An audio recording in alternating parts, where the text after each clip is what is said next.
Any war is deeply troubling. You read the details. These days we can see the details, and I'm a visual person. I get more out of news, I get more out of any discussion if there's something visual to go along with it. When I saw the visuals of the war beginning in Ukraine 2 years ago in February, I was deeply shaken, not just because of the general destruction that comes along with war, but as I was looking at the pictures, I could see Western cities. I could see homes like my home. I could see shopping centers like our shopping center. I could see vehicles like our vehicles. And it was an additional shock to me to see that. I felt the same when the war began in Israel on October the 7th in 2023. Felt like I was looking at, well, it could be the USA anywhere. Let me show you what I mean. If we could begin the slides. I see the monitor, I don't see any slides. Do I have to do something? Hello to the third balcony. I was going to say the third heaven, but that would be blasphemous. We don't want to do that. I might get a response from the third heaven if I said something like that. Do we have the PowerPoint? Is it? Oh, I was looking for a monitor. Okay. Can you turn the monitor on for me, please, so I don't seem so stupid? This is the public green in the kibbutz of Alumim in Israel. It was the home of 70 settlers, men, women, and children. They were brutally attacked by Hamas on the 8th day of the feast, last great day we call it, on October the 7th. This is a pleasant street corner in the city. Looks like any street corner in suburbia USA except for the Hebrew signs on the street signs. These are homes in Alumim. We don't see the two-story or multi-story facilities, buildings that we have typically in the West, but in the kibbutz, this is pretty typical. Beautiful homes, parkland. This is a playground in the backyard of somebody's home in the kibbutz. It looks like our neighborhoods, our suburbs, anywhere in the United States. This is a parking lot at this same kibbutz. These people are fleeing from the terrorist shooting. It doesn't show any shooting. It doesn't show anybody being wounded. I didn't want to do that, but you can see the vehicles there. They just look like any Western vehicle, and the people are dressed the way you'd see people dressed around here. The only difference is these people are fleeing for their lives. People, the homes, the neighborhoods, the cars, all resemble where we live. My home, my neighborhood, yours. When these wars began, I did something that probably many of you did as well. I turned to the Olivet prophecy, Matthew 24, Luke 21, and Mark 13. But I did not go there for the typical reason. Often we go there, and it is not wrong to do this, often we go there to find out where does this fit in the timeline of the fulfillment of end-time events. But that wasn't my purpose. I went there for something else. And when I did, I saw something that I hadn't seen before. It brings me to today's subject. The third question. There were two questions in the Olivet prophecy. What was the third? Let's turn to Matthew 24. Some people say there's only one question in two parts, but two questions, two question marks. Matthew 24, verse 3. Now as he, Jesus, sat on the Mount of Olives, the disciples came to him privately after something we will read about in a few moments, after an introductory thought. They said, "Tell us, when will these things be, and what will be the sign of your coming and of the end of the age?" Two questions. We're familiar with these, the questions that the first few verses triggered. When will this happen? How will we know? Obviously, we want to know for the sake of preparing for it, for the sake of anticipating it. Let's pick up the first few verses here and see what came before. Jesus went out of the temple, and he departed from the temple. Some say this was him removing God's presence, the presence of the Holy Spirit, from the temple, not to return until after Christ returns. His disciples came up to show him the buildings of the temple. We do this all the time, don't we? We're with the same people we're normally with, family members, friends. We see something, we say, oh, look at that. Everybody's looking anyway, but we do that. Now, in this case, the disciples who were with Christ, they were all about the same age, apparently. Christ had been there from the time that he was a young child. He was familiar with the buildings of the temple and of Jerusalem. So it's kind of silly for the disciples to say, oh, look at that. But it was an awesome vista, an awesome picture. And they were moved to say, oh, look at that. Christ gave an unusual answer or an unusual comment he made. Jesus said to them, do you not see all these things? You see these things, fellas? Yeah, that's pretty impressive. But I'll tell you what, assuredly I say to you, not one stone shall be left here upon another that shall not be thrown down. Jesus gave a lengthy answer to their questions that followed when they said, tell us, when will these things be? People have heard these answers for 2,000 years. They have read these answers. You have read them, thought about them, heard them amplified and spoken about. Have you ever zeroed in on the fact that you cannot tell when these things will be or what the signs of Christ's coming will be from what is written here? And by that I mean you cannot plot this on a calendar and say, oh, no, this will be in 2024, 2001, 2025, pick a date, this will be. No, you can't do that.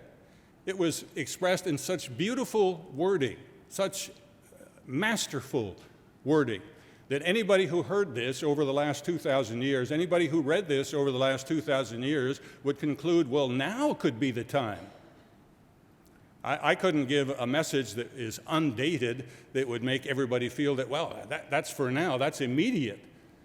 We don't tend to do that. We tend to relate to, just like I did, the war in Ukraine, Russia, the war in Israel, for the sake of everybody being able to recognize it. But Christ was able to word that and word these answers in a remarkable way. I'm not going to focus on what he said as far as those signs. I want to focus on a different thing, on this third question. It's a question the disciples did not ask. And yet, as you read Matthew 24, Luke 21, Mark 13, you'll find that Christ answered an implied question, really a question that probably they should have asked. In verses 1 and 2, when Christ said, not one stone will be left upon another, this has nothing to do with the end time. And let me say it this way. This was fulfilled about 40 years after he said that. It was not a sign of the end. It was not an event of the end time. So why did he say it? Why did he bring this up as he begins to get into the subject or begin to get into the answers to the disciples' two questions? Before we go deeper into this, let's bring up some more background about that kibbutz in southern Israel, because I use that example for very specific reasons. I could have used several kibbutzim, a number of areas were attacked, but this particular one, it's easy to get more background on. It was established in 1966, only 58 years ago. I say only 58 years, but if you look at the demographics of the nation of Israel, you will find that 90% of the citizens of that country are 58 years of age or less. So in other words, that kibbutz has been in existence in Israel for the lifetime of a vast majority of everybody in Israel. It was a mainstay. It was part of the background, as you were. It was a fixture in the nation. So the brutality of the shock that wiped out the people in that kibbutz, I don't mean to imply that everybody died, but a number of people were killed and wounded, and certainly all were terribly shocked. It was a shock to the entire country. That this kibbutz could be wiped out in just minutes was a shock to everyone. It had been a safe place for the people who lived there. Consider another destruction that happened not too long ago, the Francis Scott Key Bridge in Baltimore. Anybody drive over that bridge ever? Yes, at least one. I think my wife and I have driven over that bridge. We have children, grandchildren who live in that area. Wouldn't be a surprise if you have driven over it. 35,000 people every day drove over that bridge. It was a fixture in the area, but just a few weeks ago, it was knocked down. That's what it looks like, or what it looked like shortly after it was knocked down. You probably have seen the video or the news reports on it. That bridge came down in seconds. I counted, watching the video, I think I counted 4 seconds for the thing to come down. And as I understand, it'll take 4 years for it to be rebuilt. Interestingly, the governor of Maryland was born 45 years ago. The bridge was built 47 years ago. So the bridge has been a fixture in the governor's life, all of his life, and of course in the lives of many people who went over that bridge. Now, why do I mention that? What about 58 years for that kibbutz, 47 years for the bridge? Remember this scripture from John chapter 2, or John chapter 2, verse 19 and 20? Jesus said to them, "You destroy this temple, and in 3 days I will raise it up." Of course, he was talking about himself being resurrected from the grave, and later on in the trial against him, this was brought up and used against him. But the Jews scratched their heads, and they talked amongst themselves when he said that, and they responded, "Well, it took 46 years to build this temple, and will you raise it up in 3 days?" So the temple had been in existence about as long as the Francis Scott Key Bridge. It had been a fixture in Jerusalem for longer than, not as long as the kibbutz, but about the same time as the kibbutz that was destroyed. Give you an idea of how much a shock it would be for the thing to come down. But there was more than that to the temple. Here is a model of the temple. See the comparison of size between the temple. You can look at the tiny ant-like creatures towards the bottom. Those are people. And you can look at the dwellings around the temple. That's the size of the building that Christ was talking about and the disciples were looking at as they said, "Look at all this." To which Christ said, "I'll tell you what, fellas, not a single stone is going to be left on top of another." Here's another model of Jerusalem. The circled area is a model of the temple. And again, you see the perspective. Imagine what a shock it would be for the disciples to hear this. I'm sure they talked among themselves, saying, "Well, he can't be serious. What does he mean by that? Surely this building is not going to come down." There's more to the temple, of course, than just the landmark, as huge as that would be. Turn with me back to Psalm 48, please. The temple was a fixture in the lives of all the disciples, including Christ, from the time that they were born in Israel. But it was also a part of the theology of Israel and of Judah. There are many places in the Psalms we could turn, but Psalm 48 illustrates it well. Verse 1, "Great is the Lord, and greatly to be praised in the city of our God, in his holy mountain." This is about Zion, about Jerusalem in this case, and of course the temple in it. "Beautiful in elevation, the joy of the whole earth is Mount Zion on the sides of the north, the city of the great King." This was something that would have been sung, something that would have been prayed, something that would have been discussed, perhaps on holy days. The disciples would have been very familiar with the theology of it. It wasn't just a fixture of a building that everyone was familiar with. The city of the great King, God is in her palaces. He is known as her refuge. For behold, the kings assembled. They passed by together. They saw it, and they so marveled. They were troubled, and they hastened away. Commentators aren't sure what this speaks of, but they suggest that there were kings gathered to fight against Jerusalem at one time, and they came in close enough to see the city, the buildings, and something happened that struck them with such awe that they went away, that they didn't go through with their attack. The commentators suggest that maybe it was an Elisha or Elijah. Which one was it? Elisha-like moment. Remember, Elisha was surrounded by armies, and he asked God to show his assistant what the armies were like, that were the spiritual armies that were there protecting them. Perhaps God did that with these kings. We don't know. Something happened that stunned them as they were in this very special city that had been special for many hundreds of years. Verse 8, as we have heard, and so we have seen, in the city of the Lord of hosts, in the city of our God, God will establish it forever. That was part of the tradition, part of the theology of Israel. And here was the Messiah, Jesus Christ, saying, "You know what? Not one stone is going to be left upon another. We have thought, O God, on your loving kindness in the midst of your temple." I don't know when this particular psalm was written, but there was a temple in existence in Jerusalem at the time. So the temple is included in this instruction, this praise. "According to your name, O God, so is your praise to the ends of all the earth. Your right hand is full of righteousness. Let Mount Zion rejoice. Verse 12, walk around Zion. Go all around her. Count the towers.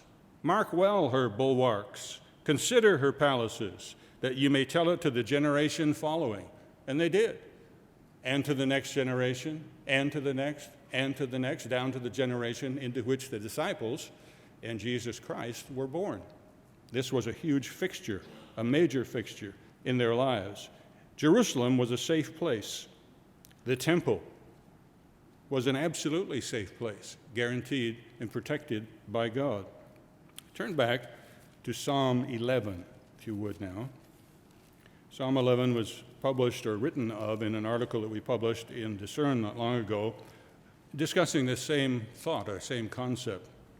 I was struck by this when the Worldwide Church of God came off the wheels, so to speak. Psalm 11, in the Lord I put my trust. How can you say to my soul, flee as a bird to your mountain? Now this could be David saying to himself, how can you say to yourself to flee away to the mountain? The mountain represents an institution, a fixture, a safe place. Or it could be someone taunting David and say, oh, come on, you can just run away from this because you have troubles and you have problems. It doesn't really make any difference whether it was David speaking to himself or someone speaking to him, as you will see. Look, the wicked bend their bow. There is some kind of an attack taking place. They make ready their arrow on the string, that they may shoot secretly at the upright in heart. If the foundations are destroyed, what can the righteous do? Let's look at a few different translations to bring that out a little more. The ESV, in the Lord I take refuge.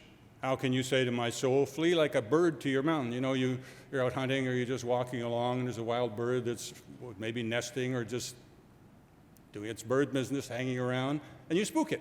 It takes off. It's very hard to catch a bird. They fly away when they're threatened. And that's what it's talking about. When you feel threatened, fly away like a bird to your usual safe place, your mountain where you go. Behold, the wicked bend the bow. They have fitted their arrow to the string to shoot in the dark at the upright in heart. And this is worded a little differently. If the foundations are destroyed, what can the righteous do? If the foundations are destroyed. Mr. Peoples was talking about foundations being shaken. The Amplified Bible. In the Lord I take my refuge and put my trust. How can you say to me, flee like a bird to your mountain? And then it finishes off, if the foundations of a godly society are destroyed, what can the righteous do? See a little different take on the last wording. Foundations in general, personal foundations, foundations of the entire godly society. One more, the contemporary English version. The Lord is my fortress. Don't say to me, escape.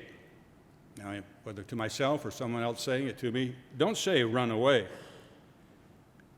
The last statement, what can an honest person do when everything crumbles? The point is the same from all of these different translations or different wording, whatever the perspective, whether accusation or one talking to himself.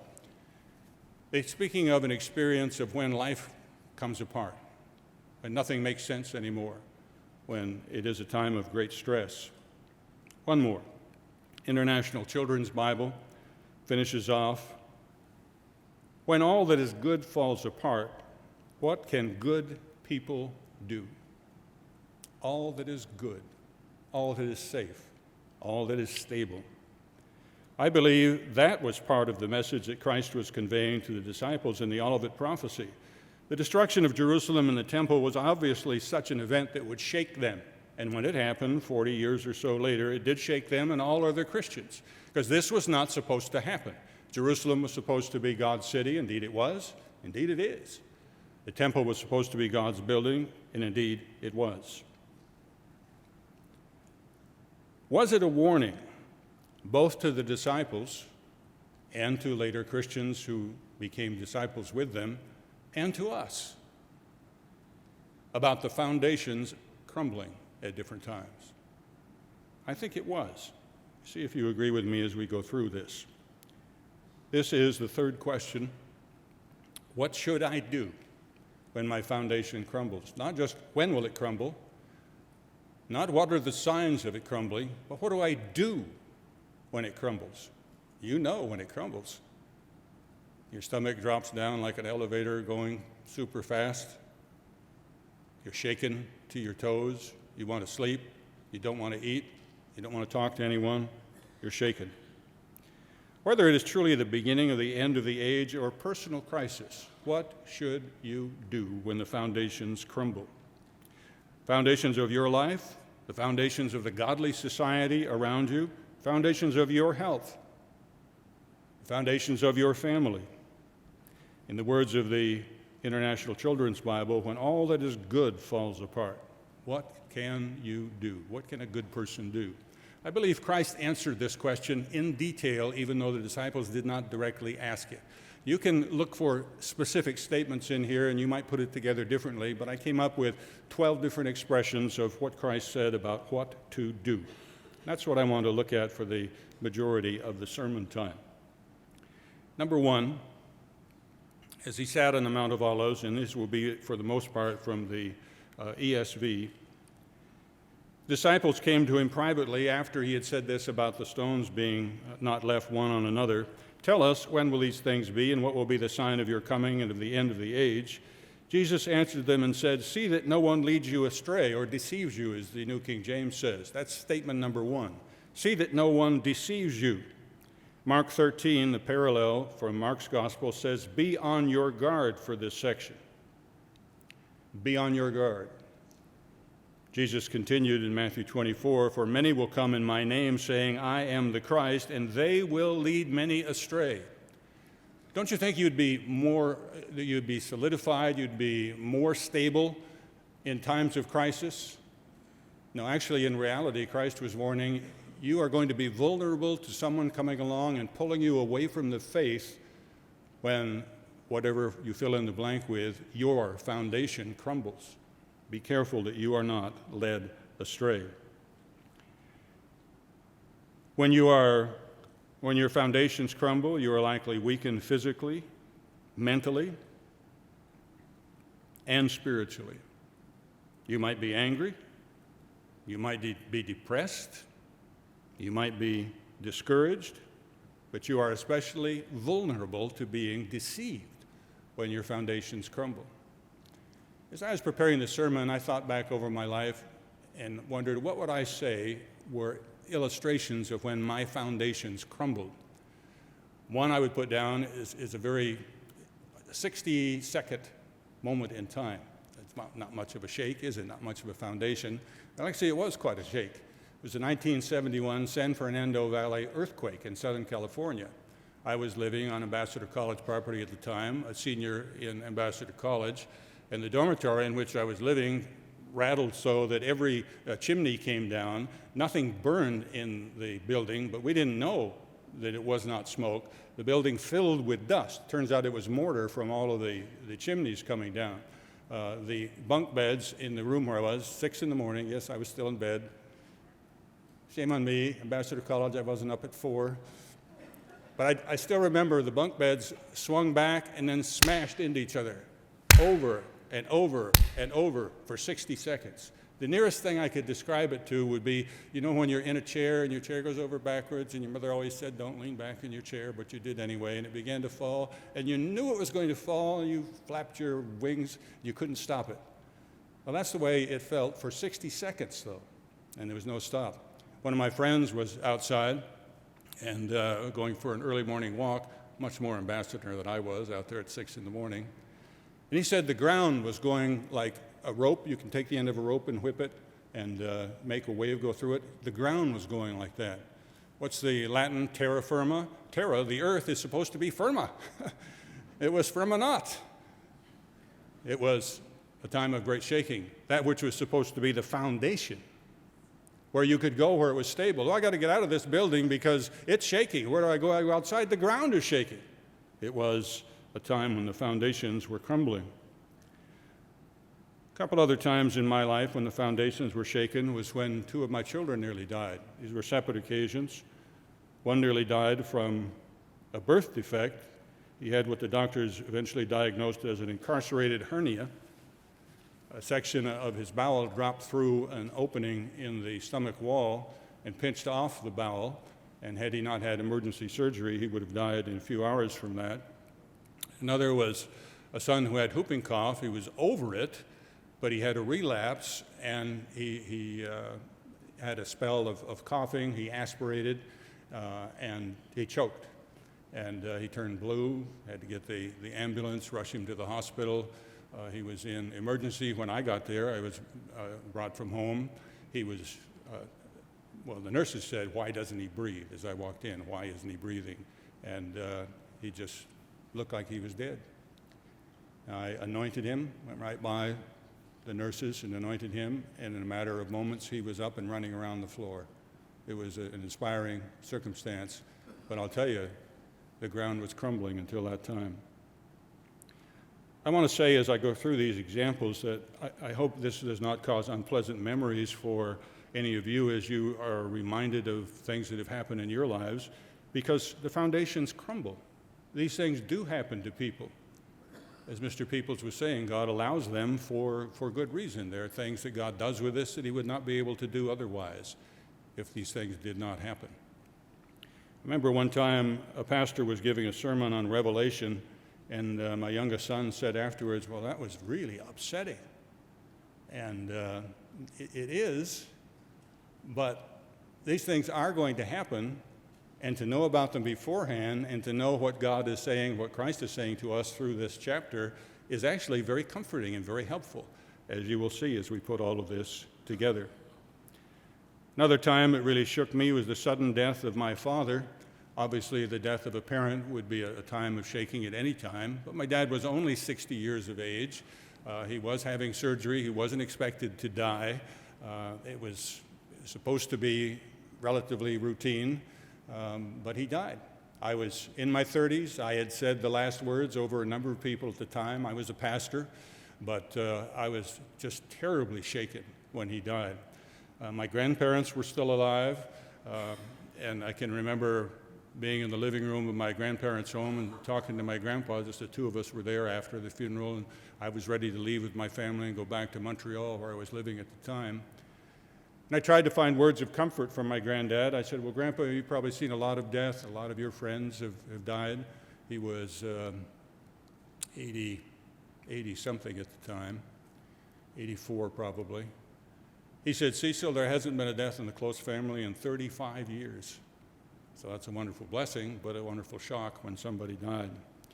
I was moved to tears when I got the call from my wife saying that my father had died in surgery, but I was, had the stiff upper lip for the sake of my family when I was with them. But after that exchange with my grandpa and when I was driving home with my family, I just broke down in tears right in front of everybody. It was just overwhelming. My foundations were done. Another time that happened in my life, probably happened in many of your lives as well, was in 1994 when the foundation of the Worldwide Church of God crumbled. I grew up in a Protestant faith. I was called into the church when I was in my late teens, and it was the mountain. I mean, the church was the mountain. There was the truth. I saw the Sabbath. It's the Sabbath. It's not Sunday. It's, the holy days. It's not Easter, Christmas, and Halloween. And it's clean and unclean meats. It's not pork and all that stuff. I was really excited, and I saw a prophecy for the future, and boy, this was the place to be. And I went to Ambassador College, and I worked for the church, and then I was called into the field ministry, and I pastored churches for 20 years. And then this church, which was God's church, became the Baptist church that I grew up in. And I was shaken to my foundations, as were many, many other people. A few months after that, my wife of 25 years divorced me. A few months after that, the Worldwide Church of God, no, let me back up, I'm getting the timing wrong. The Worldwide Church of God retired me for health reasons first in 1994. A few months after that is when it all came apart theologically. And then a few months after the church came apart is when my wife divorced me. It shook me enough that it still shakes me to explain it, I guess. But you can imagine how difficult that would be. I had 5 dependent children still at the time when I was no longer able to work. And the church, which was supposedly supporting me, had pulled its support. There have been other times. I only mention a few things like that just to show you that I'm not standing here as someone who is untouched by the challenges of life. Let's go on to number 2 point from what Christ said about how we deal with these things. You will hear of wars and rumors of wars. See that you are not alarmed, for this must take place, but the end is not yet. For nation will rise against nation, kingdom against kingdom, and there will be famines and earthquakes in various places. These are but the beginning of birth pains. This is perhaps one of the most difficult pieces of instructions that Christ could probably give, one of the most difficult ones to follow. There will be nation against nation. You live in southern Israel, Gaza is going to attack you. 1,200 people are going to be butchered in hideous ways. Do not be alarmed.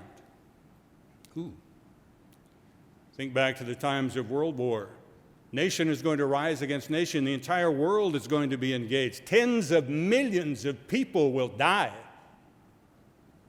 Do not panic, as one translation says. Do not be anxious. Do not be terrified, as other translations say. Your safest place is going to crumble. I remember very well a family that I knew and served in central Canada who lived through the Blitz in World War II in London. Talked about the bombs coming down and how that changed their lives. They moved to Canada to escape the war after World War I, and they got in the Great Depression, the Dust Bowl. They moved back to London and got in World War II. Number 3. Luke 21, now in the sequence here, I'll bring this in. But before all this, they will lay hands on you and persecute you, delivering you up to the synagogues and the prisons, synagogues for the sake of a religious court, as it were, I guess. And then you'll be in prison. You'll be brought before kings and governors for my name's sake. This will be your opportunity to bear witness. Settle it, therefore, in your minds not to meditate beforehand how to answer. For I will give you a mouth and wisdom which none of your adversaries will be able to withstand or contradict. Again, this is a difficult instruction to listen to. You're going to be arrested. You're going to be put in prison, falsely accused and falsely imprisoned. Don't worry about it. Wow, I am worried about it. I see what's happening in the Justice Department of the United States even now, and it is cause for concern. But the instruction here is settle it in your minds not to work out an answer beforehand. I do not take this as advice to fail to think ahead. We're always supposed to think ahead. I don't take it as advice to fail to plan. We're supposed to plan out our lives rather than just let life happen. But I take it as advice that there will be times when we aren't able to script exactly what we'll say and exactly how things will work out. That's what happens when the foundation crumbles. Well, we used to take this street. The bridge is out. We can't go that way anymore. This used to be my home. It is no longer. I can't go there anymore. I used to be able to talk with Dad. He's not here anymore.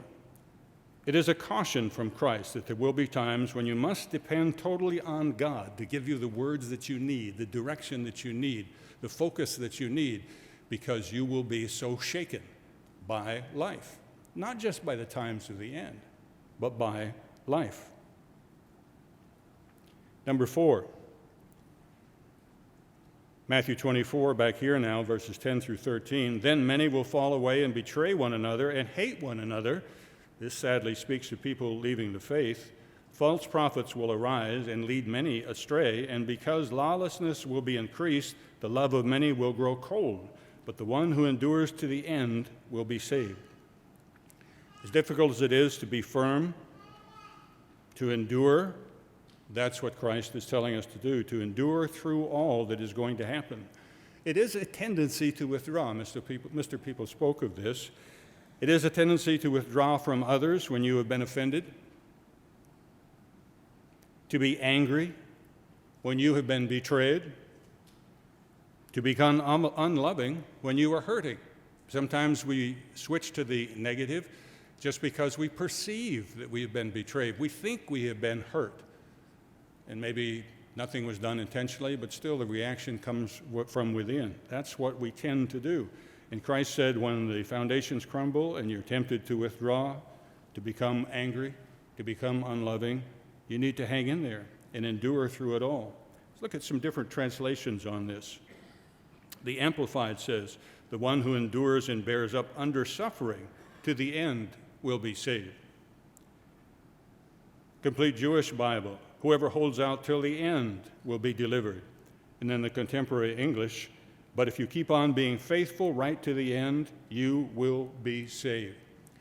Again, one might say, well, that's pretty sobering to hear all these things, but look at the positive side. If you hang on, you will make it. When the foundations crumble, you're overwhelmed with the sense of, will life ever be normal again? But the answer here through Christ is, yes, it will be. Yes, it does work out in the end. Mr. Armstrong used to say, I read the end of the book, and we win. And Christ was encouraging the disciples to think in those terms. Would it be better if the people in the kibbutz at Al-Yumin had not been told that the terrorists were coming? Because look what they did. It was horrifying. Or wouldn't it have been better if they had known the terrorists were coming and what they needed to do when they did come? That's what Christ was doing through these 12 points, telling the disciples, telling us what to do when the foundations crumble. Number 5, and this gospel of the kingdom will be proclaimed throughout the whole world as a testimony to all nations, and then the end will come. Some have said through the years, as the foundations have crumbled at different times in different church organizations, that must be it. There's no longer a need, no longer a way to preach the gospel. It's time to circle the wagons, as it were, and just wait until the end. Now, I know Christ did not say right here, you will preach the gospel, but in Mark 13, and I put this up because in the parallel chapter it does say it more dogmatically, the gospel must be proclaimed. So in the midst of all of the foundations crumbling, whether it's personal, whether it's institutional, whether it's a godly society, whether it's the society in general around us, which certainly is crumbling, the gospel must be preached. There is never a time, regardless of what is happening to us personally or in the world, there is never a time when we say the work is over. We don't put the pencil down, to put it in terms of the teacher with the, writing out the exam answers. No pencils down until Jesus Christ himself says that's the end. And it's time no longer to do the work. No matter what happens to our safe place, and that happened in the Worldwide Church of God when it came apart and there was no longer an organization to do a work. Some people would say, well, why were there so many Church of God groups? Why leave the Worldwide Church of God? Because of this. Because the gospel must be preached. And it was not possible anymore in that particular setup. And the Worldwide Church of God came apart slowly. It came apart over here at one time and over there at another time. That led to the formation of a number of different Church of God groups, mostly, for the most part, forming for the sake of having a structure to be able to continue to preach the gospel. Number 6. When you see the abomination of desolation spoken of by Daniel the prophet standing in the holy place, let the reader understand. Well, what does that mean? I don't know. I don't see it standing in the holy place yet. There is something about this that we will not understand until the time.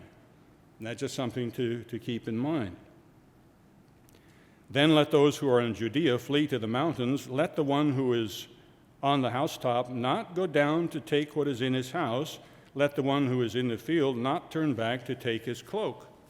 Well, again, does this mean you shouldn't ever pack if you're going to have to leave something? Do you not do any planning when your foundation crumbles and you have to move from one stage of life to another? I don't take it that way. I take it this way, a warning that survival of any crisis, personal or major, societal or godly society, the survival of any crisis is in God's hands. That is, it won't come about because you have it figured out, I have it figured out, and we have the survival plan already laid. It's a tornado cellar. It's a cache of gold in the backyard. It's our savings stuffed into our mattress. It's a stockpile of food. It's a cabin in Montana. A lot of different things people have done. Some people have taken desert survival training and gotten passports for Jordan, anticipating they're going to go to a place of safety. All kinds of things have been done so that people would have everything worked out in advance. It's natural, as Mr. Peoples again said, to take control of your life when it seems to be coming apart. And there could be some good that comes out of a crisis. Maybe we do need to tighten down the hatches a little bit, and there are things that we can do. And it's not wrong to have food stored ahead. And if you want to go to Jordan, get a passport. But to count on those things as the way to see you through a time of crumble, especially at the end of the age, but of many major things that can happen and do happen between now and then, be forewarned. Your survival will ultimately be in God's hands, not in how you invest your gold. Number 7, pray that your flight will not be in the winter or on the Sabbath. The easy-to-read translation. Yes, there really is a translation by that title. You must pray to God about this time when you have to run away quickly. Pray that this time of trouble will not happen in winter. Pray that it will not happen on your day of rest. Now, you better hope that the Christians who are in a different hemisphere aren't as strong as you when you're praying that your flight would not be in winter. Because you see, they'll pray that theirs won't be in winter, and it turns out to be winter for you and summer for them. Now, Christ knew that. I just say that to point out the fact that this is speaking of more than avoiding making travel plans in winter or on the Sabbath. These are times when it would be very difficult to travel. And I take Christ's advice, and frankly, I was reminded of something that I hadn't been doing often, to pray in advance that when crises come, that God would see that when crises come, we are able to handle them. Now, I'll pause here. We're over halfway through. I'll pause here to say that if you stop to think about all these things we've been through and the things we're about to go through, I think you'll see that these are not a list of things to do when a crisis occurs. Break glass in case of fire. Rather, they're a list of things to do mentally and spiritually, some physical preparation, all the time. Mr. Peoples again mentioned this. When you stand in a time of trouble, well, the best is when you have been standing before that time of trouble comes. One minister said one time that some people were spiritual roadkill.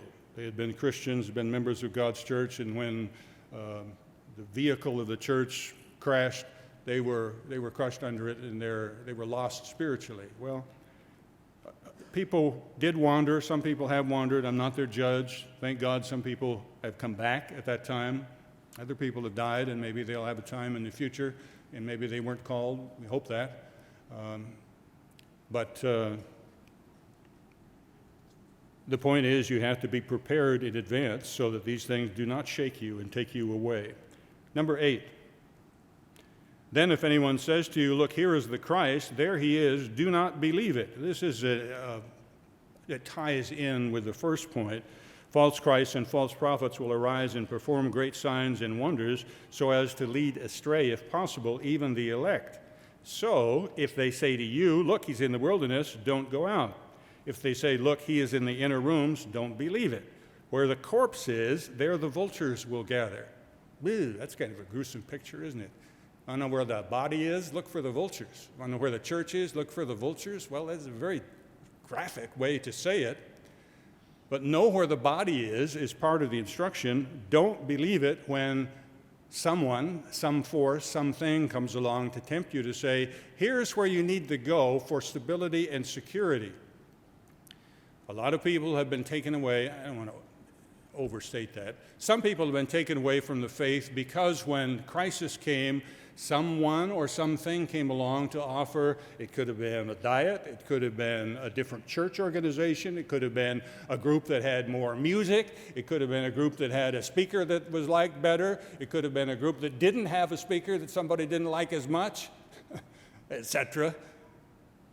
But when the foundations crumbled, these people were vulnerable to a different Christ, a different Savior. Oh, I'll do this and then everything will be okay. Again, I don't take it as a prohibition against having good sense, studying, learning, getting advice, but I take it as a prohibition against jumping off one track and going on a totally different one. You have to know where your Savior is. Where is the trunk of the tree? I'd say it another way, stay with the church. And that's not always easy, is it? Mr. Armstrong used to say, hug the trunk of the tree. Well, I was doing that in 1994, and the tree moved. But then I found that it wasn't just the tree. Of course, Christ was the one who planted the forest, so to speak, and was managing it. And we found the church. Number 9. From the fig tree, learn this lesson. As soon as the branches becomes tender and puts out leaves, you know that summer is near. So also, when you see all these things, know that he is near, even at the very gates. We rejoiced seeing the trees put out their buds and then their early flowers and then eventually their light-colored leaves or multicolored leaves and then eventually the full leaf as springtime came. It's a very positive thing. Christ is saying here that we should know the signs of the end. Yes, he did have many messages in Matthew 24, Mark 13, Luke 21. No, you cannot plot on a calendar exactly when Christ will return, but when he does return, you're going to be able to go, that's right. That's how the puzzle pieces fit together. Now I see it. He did say this and that and the other thing, and now I see it does fit together. And we are supposed to be familiar with the signs that he gave. Number 10. Therefore, stay awake, for you do not know on what day your Lord is coming. Now, even though people use this to try to plot the specific time, he said this, you do not know. People don't think. But know this, that if the master of the house had known what part of the night the thief was coming, he would have stayed awake and would not have let his house be broken into. Mark's counterpart, parallel message. Therefore, stay awake, for you do not know when the master of the house will come, lest he come suddenly and find you asleep. What I say to you all, stay awake. So that's the simple instruction. Stay awake. Frankly, it is tempting to want to sleep when you are depressed, when your foundations crumble, when you're no longer able to do what was not just routine for you, but what was comforting, what defined life for you, and suddenly it no longer does. You just want to withdraw. How many of you do not have a cell phone? I don't just mean with you. How many of you do not own a cell phone? I don't see a single hand. I am so old that I remember when people did not drive along in their cars with their cell phones, and children did not walk along the street with their cell phones going like this. And we did not live by smartphones. We are tied to technology. We have withdrawn from life even unconsciously. And I don't mean to criticize and say there's something wrong with using a smartphone or a computer or a television set. I just want to make the point that we want to be careful to stay awake because Christ said to do that. We can go to sleep because we are distracted from other things. We can go to sleep because we are depressed and we want to withdraw.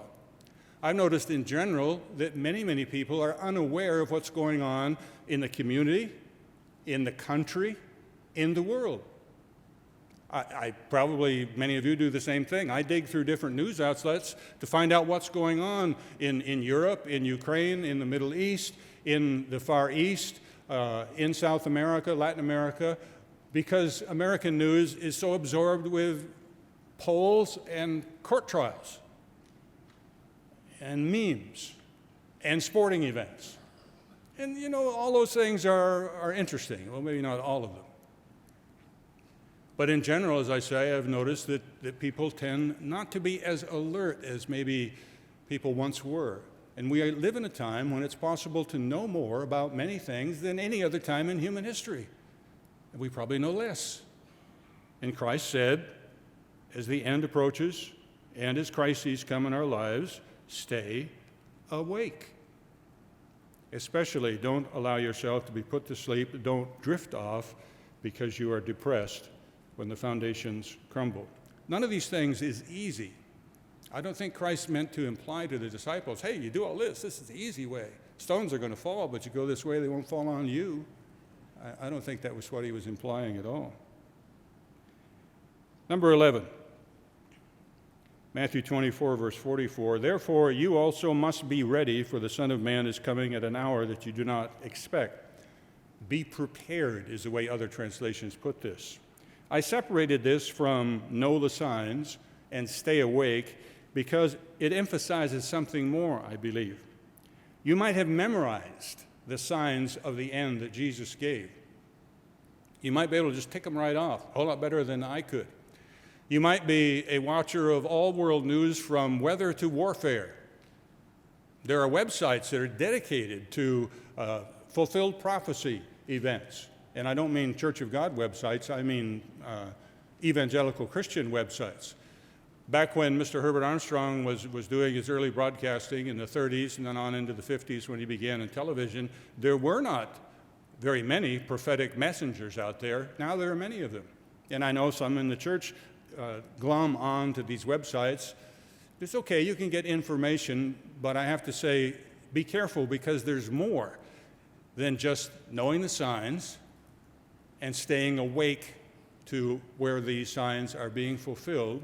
There is also being prepared personally, spiritually. You can know the signs, you can recite them, you can tick off a quick summary of today's news and not be prepared spiritually, can you? That is intimate, that is personal.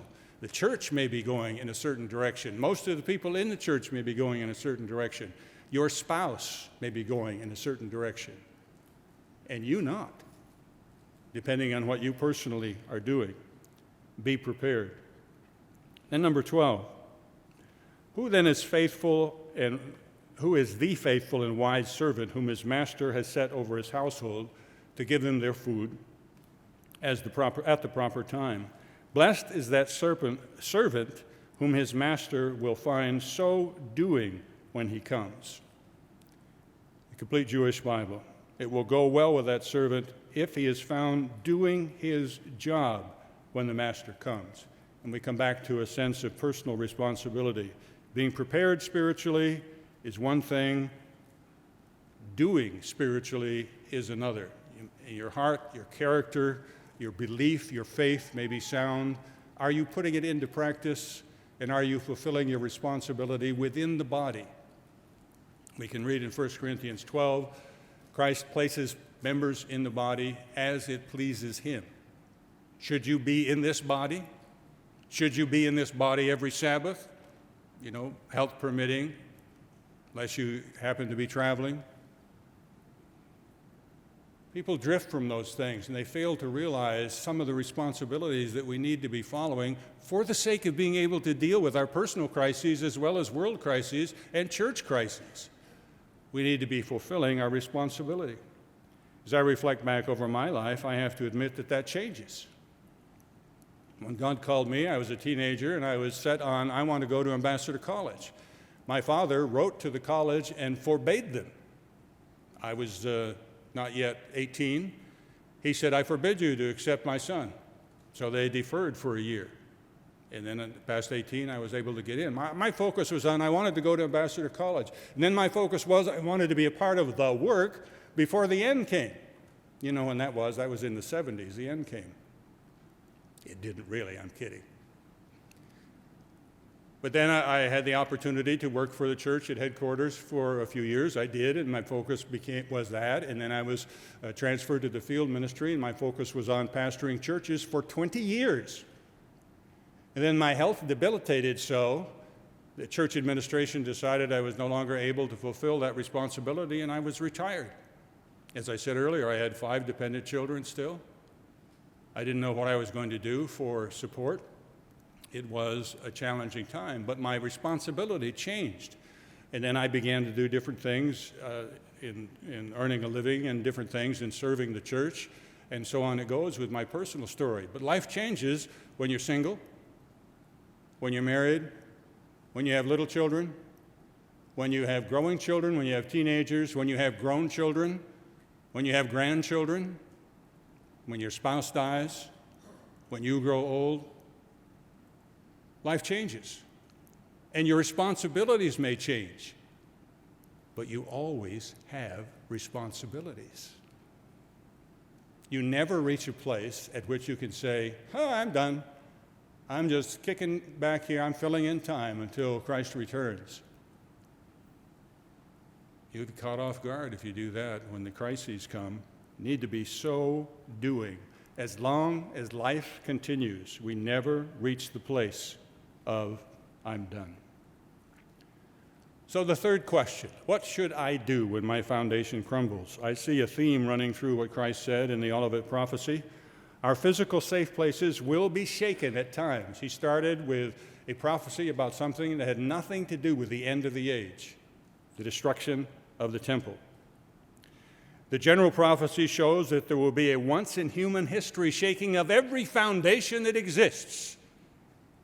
All that we know in this world, economic, political, religious, will be shaken. And so it will happen in our lives. There are specific things that we can and we must do in order to survive them and, frankly, to help each other survive them. Let's close by reading one more psalm. Go back to the 40s, 46 this time. There are a number of places where we could read these promises, but this particular psalm, I think, says it very well, and this is where I'd like to conclude.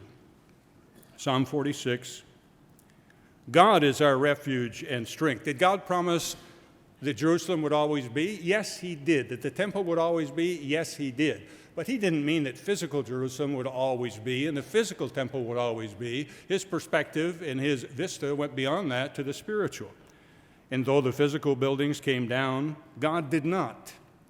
He was a refuge for the early disciples, for the early church, and he is for us. He is a very present help in time of trouble when the foundations crumble.